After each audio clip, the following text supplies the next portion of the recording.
Joanna Garbett has always had a passion for the Middle Ages, which is why she has been a member of the Society for Creative Anachronisms for over 19 years.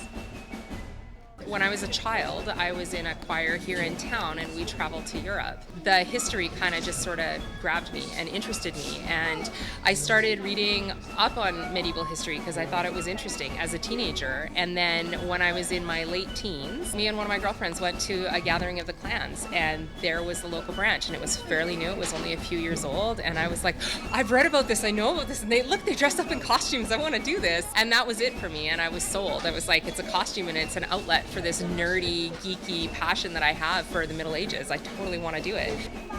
The SCA is an international organization that recreates medieval arts and skills.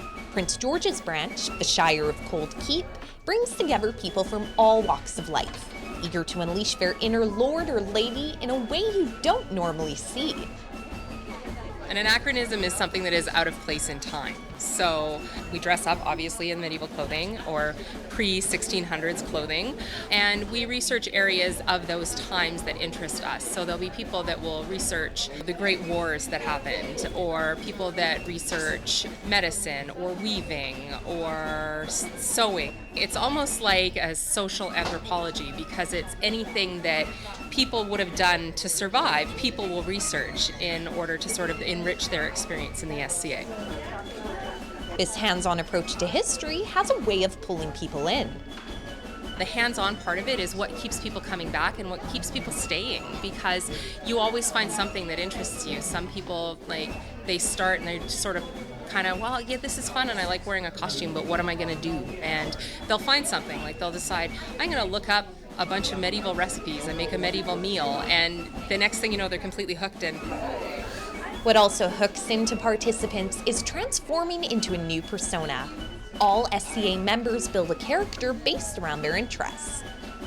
Whether it's the clothing or whether it's your own cultural background or if it's an area of something that interests you in the real world. There's been a lot of influence in my regular life that's come from the SCA, and in the other direction as well. My real life has influenced a lot of what I research in the SCA, so it's sort of become a part of who I am. The Shire of Cold Keep meets regularly for special events. Find out about the group by searching for them on Facebook, and check out the Society for Creative Anachronisms at www.sca.org. I would love for people to see our group and see that we're kind of normal and we're kind of like your next door neighbors, and that it's a welcoming family environment that we love seeing new people come out to. For Go on Shaw TV, I'm Casey Pence.